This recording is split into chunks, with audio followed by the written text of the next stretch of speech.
Assalamualaikum warahmatullahi wabarakatuh. Sebelumnya perkenalkan, nama saya Leni Ajeng Permatasari. Saya dari Universitas Teguh Bank Semarang. Saya dari kelompok B1 Audit Bank dari NIM 1705520089. Saya di sini akan menjelaskan materi mengenai pengembangan sistem pengendalian intern bank.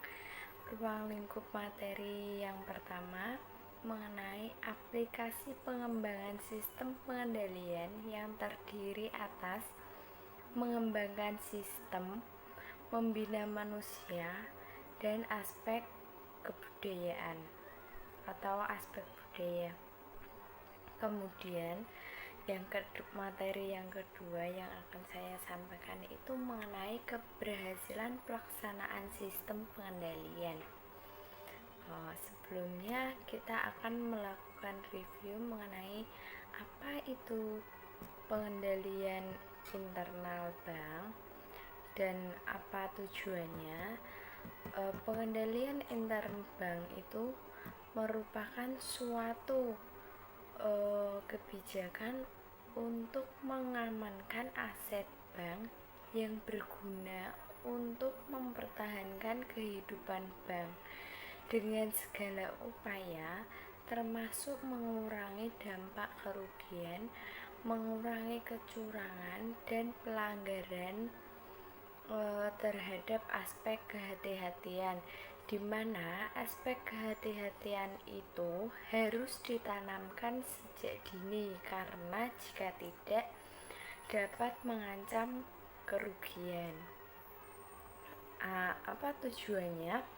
Tujuan dari pengendalian itu sendiri secara umum yang pertama menjaga aset perusahaan, yang kedua memeriksa ketelitian dan kebenaran dan data akuntansi, kemudian yang ketiga meningkatkan efisiensi operasional perusahaan, kemudian yang keempat membantu kebijakan manajemen yang telah ditetapkan.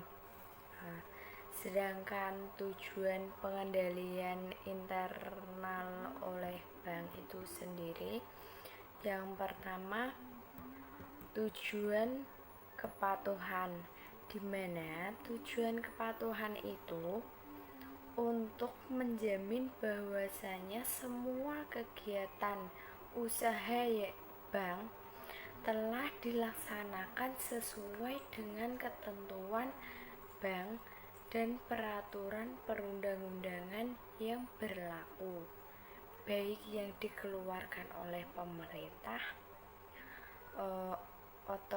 otoritas pengawasan bank, maupun kebijakan ataupun ketentuan dan prosedur intern bank. Kemudian yang kedua ada tujuan informasi, di mana tujuan informasi itu untuk menyediakan laporan yang benar, akurat, lengkap, tepat waktu, dan relevan yang diperlukan dalam rangka pembinaan keputusan yang tepat dan dapat dipertanggungjawabkan. Kemudian yang ketiga ada tujuan operasional, di mana tujuan operasional itu untuk meningkatkan efektivitas dan efisiensi dalam menggunakan aset dan sumber daya lainnya dalam rangka melindungi bank dari risiko kerugian. Kemudian yang keempat ada tujuan budaya resiko, di mana tujuan budaya resiko itu untuk mengidentifikasi kelemahan dan menilai penyimpangan secara dini dan menilai kembali kewajaran kebijakan dan prosedur yang telah ditetapkan di bank secara berkesinambungan. Kemudian kita masuk ke materi kita, yaitu yang pertama aplikasi pengembangan sistem pengendalian yang terdiri atas mengembangkan sistem, membina manusia, dan kebijakan budaya. Yang pertama kita akan membahas mengenai mengembangkan sistem, di mana penyempurnaan pemantapan struktur organisasi, aplikasi jabatan, uraian jabatan, evaluasi jabatan, posisi charter, petunjuk pelaksanaan, standarisasi kerja, pedoman prosedur kerja, dan sebagainya itu merupakan dasar bagi setiap pegawai untuk mengetahui secara persis wewenang dan tanggung jawabnya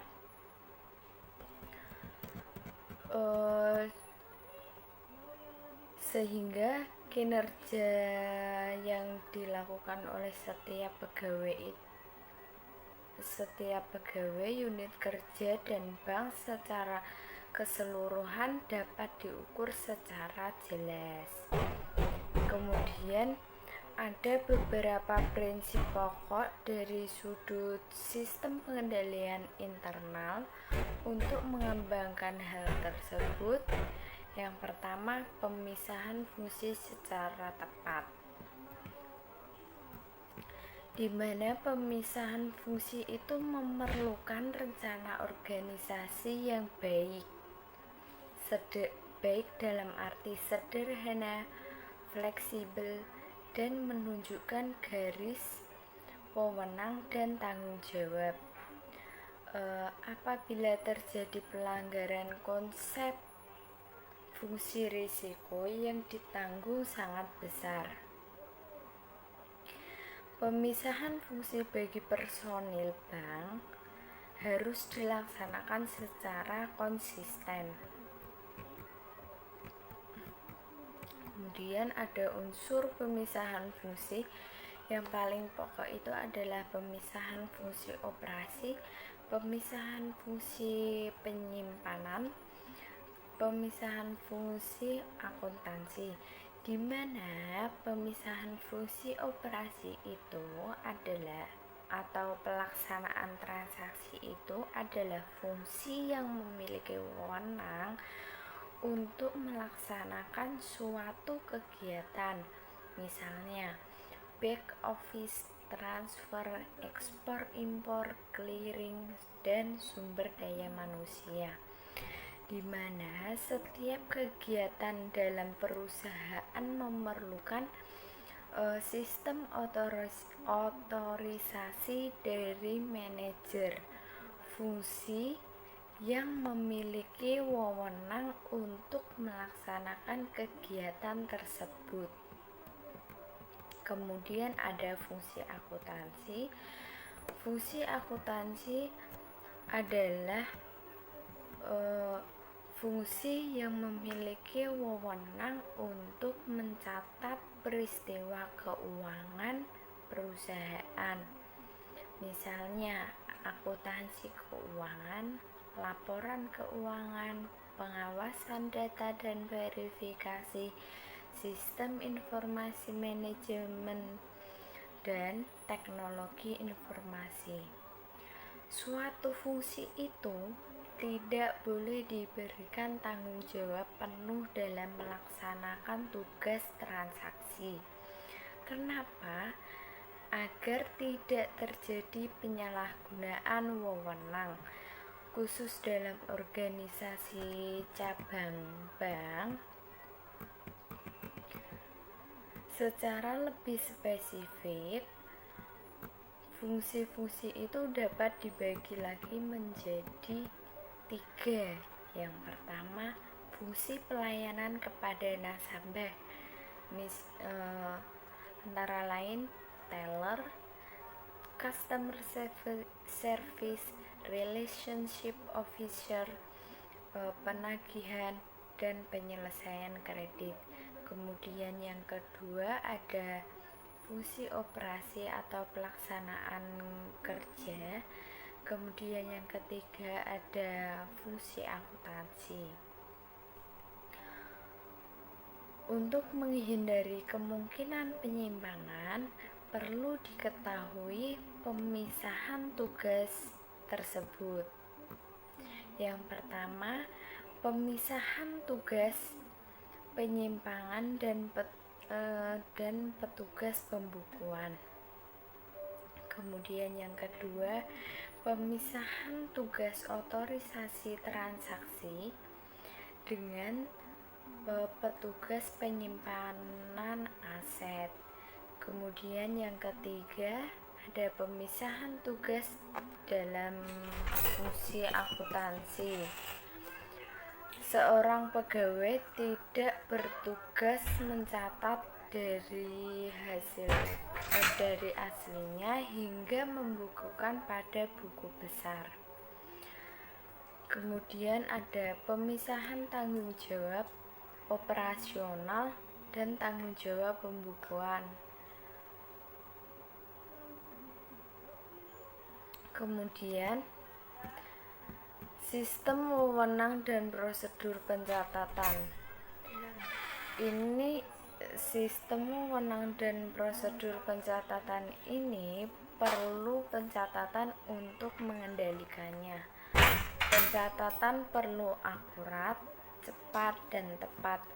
Karena itu, pencatatan hanya berdasarkan transaksi yang benar, sehingga diperlukan media untuk mengawasi pencatatan transaksi dan pencatatan kegiatan dan transaksi penggolongan dalam struktur pos-pos perkiraan pembukuan. Kemudian yang ketiga ada praktik yang sehat, di mana cara yang umumnya digunakan oleh perusahaan dalam menciptakan praktik yang sehat itu adalah penggunaan formulir bernomor urut yang bercetak, pemeriksaan mendadak. Setiap transaksi tidak boleh dilaksanakan oleh satu orang atau satu bagian tanpa campur tangan dari bagian lain dari awal sampai akhir perputaran jabatan. Keharusan pengambilan cuti, pencocokan kekayaan dengan catatan secara periodik, dan pembentukan untuk organisasi yang bertugas untuk mengecek efektivitas unsur sistem pengendalian intern yang lain.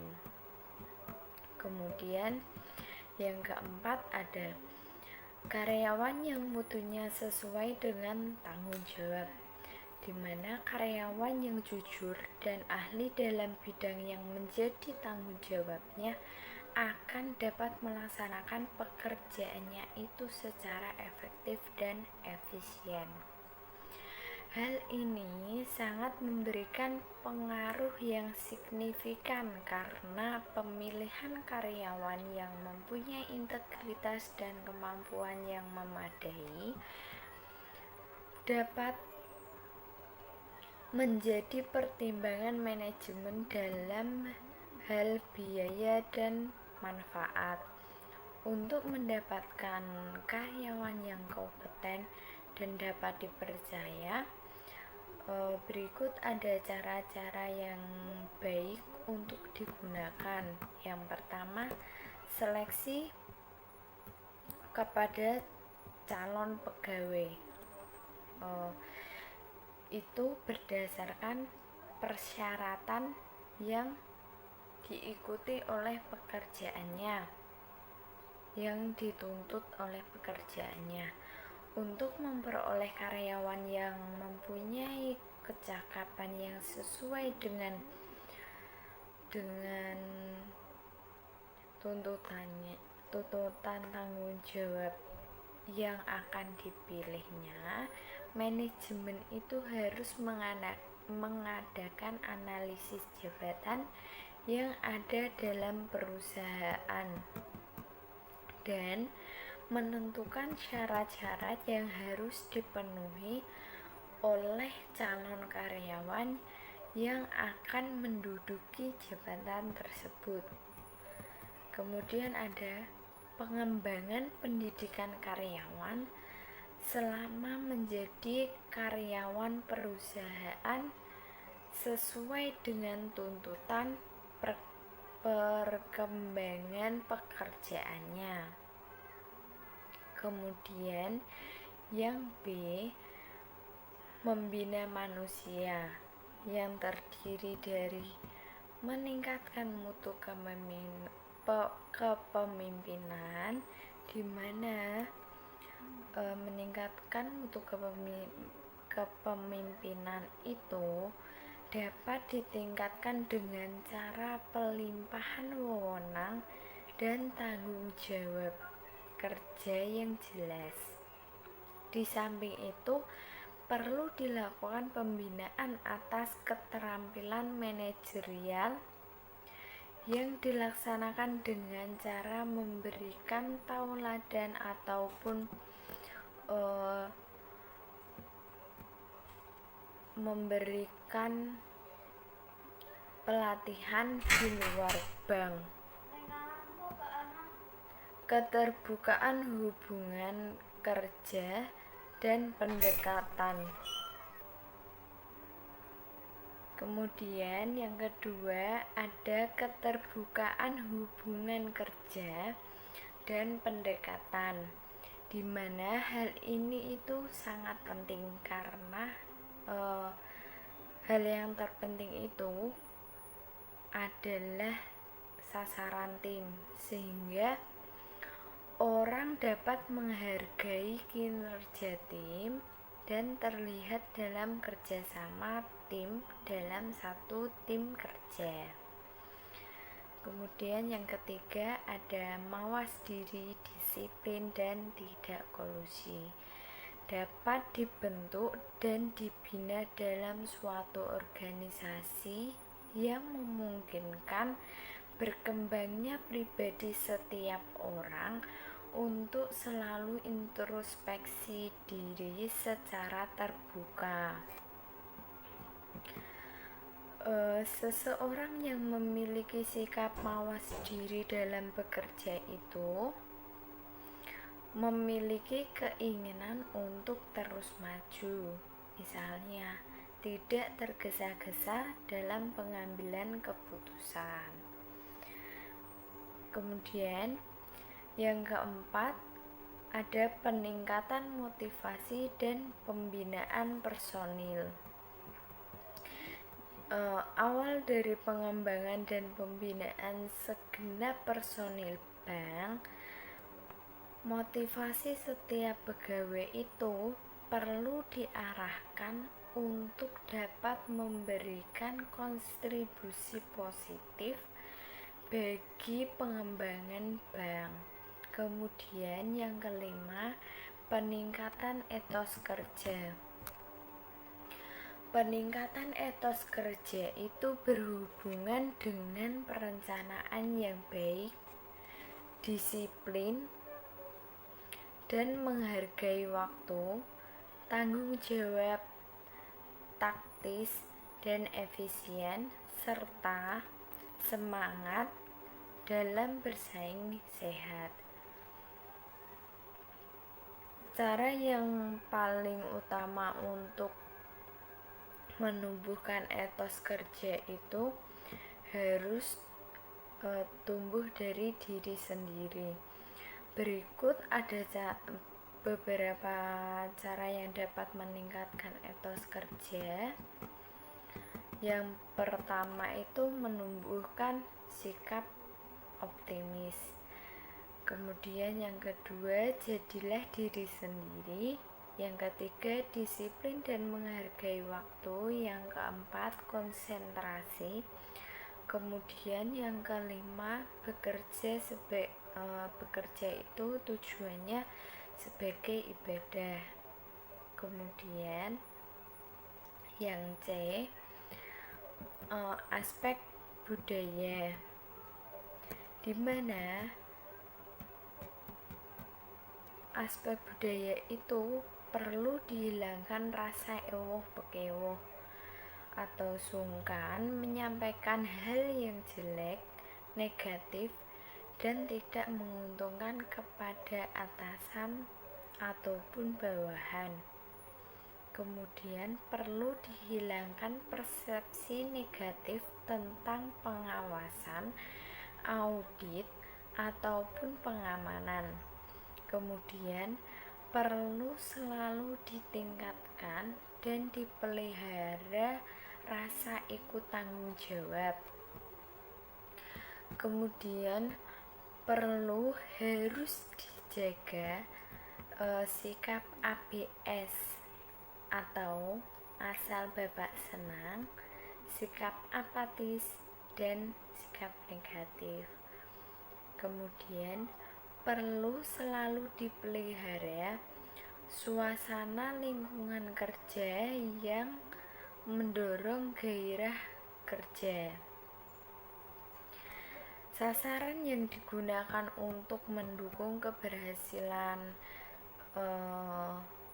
yang saya sebutkan tadi itu sangat luas, seperti adanya visi dan misi perusahaan yang terhayati dan dijabarkan dengan pembentukan organisasi, penempatan personil yang tepat, perencanaan karir, penggajian, pengembangan sistem dan prosedur, jenis bisnis yang baik yang ditangani dan otorisasinya. Kemudian ada alat-alat komunikasi intern lain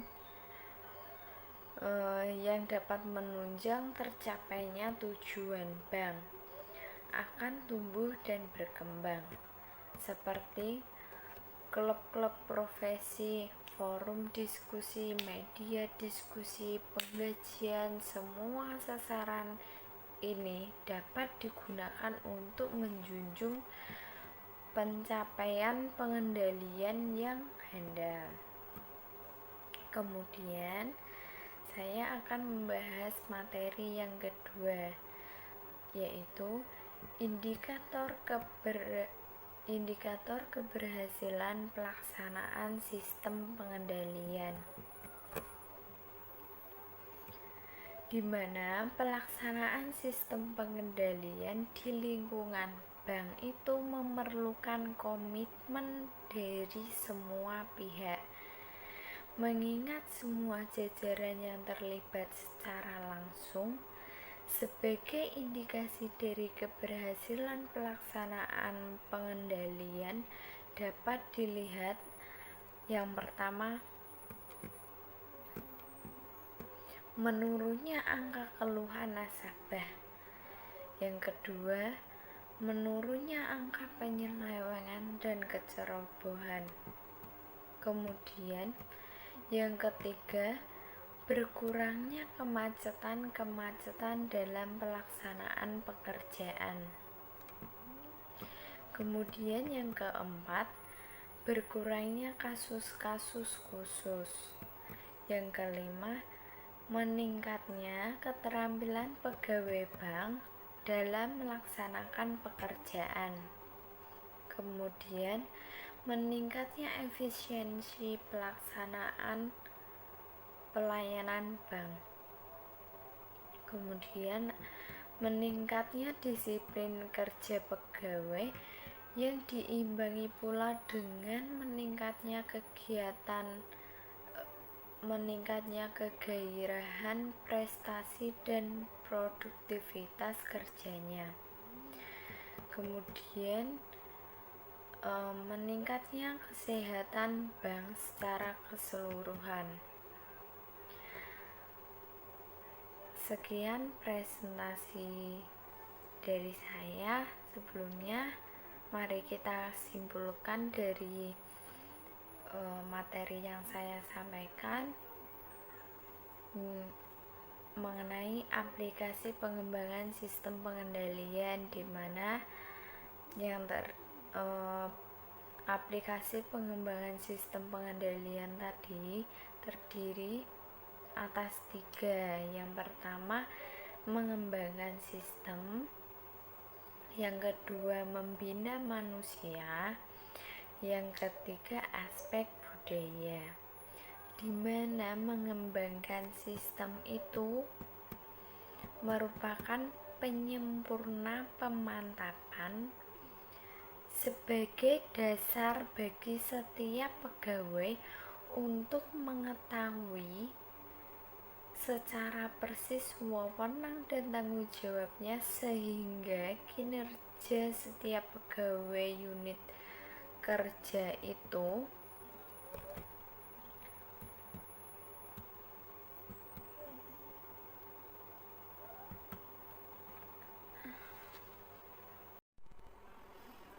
sebelum kita akhiri, kita dapat menarik kesimpulan dari materi yang telah saya sampaikan. Yang pertama, mengenai aplikasi pengembangan sistem pengendalian yang terdiri atas mengembangkan sistem, membina manusia, dan aspek budaya, di mana mengembangkan sistem itu sebagai penyempurna pemantapan yang merupakan dasar bagi setiap pegawai untuk mengetahui secara persis wewenang dan tanggung jawabnya, sehingga kinerja pegawai, unit kerja, dan bank secara keseluruhan itu dapat terukur secara jelas. Kemudian terdapat beberapa prinsip pokok dari sudut sistem pengendalian internal untuk mengembangkan hal tersebut. Yang pertama, pemisahan fungsi secara tepat, yaitu unsur pemisahan fungsi yang paling pokok adalah pemisahan fungsi operasi, fungsi penyimpanan, dan fungsi akuntansi. Kemudian ada suatu fungsi itu tidak boleh diberikan tanggung jawab secara penuh. Mengapa? Agar tidak terjadinya penyalahgunaan wewenang.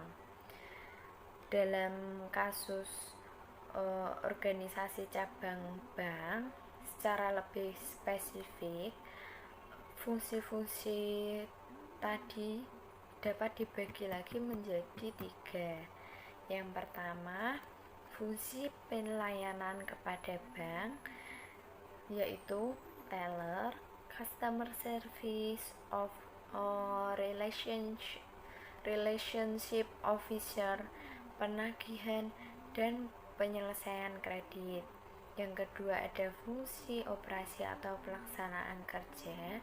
Kemudian ada fungsi akuntansi, di mana kemudian ada setiap wewenang dan prosedur pencatatan, ada praktik yang sehat, yang keempat ada karyawan yang mutunya sesuai dengan tanggung jawabnya, di mana karyawan yang jujur dan ahli dalam bidang yang menjadi tanggung jawabnya itu akan dapat melaksanakan pekerjaannya dengan efektif dan efisien.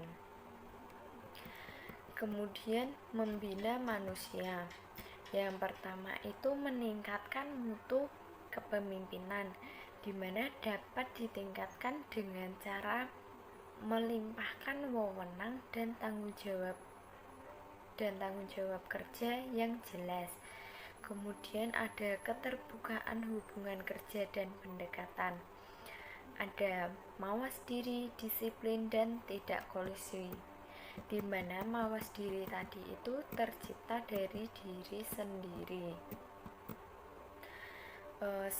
Seseorang yang memiliki sikap mawas diri itu dalam bekerja, dia itu memiliki keinginan untuk maju terus, Misalnya tidak tergesa-gesa dalam mengambil keputusan.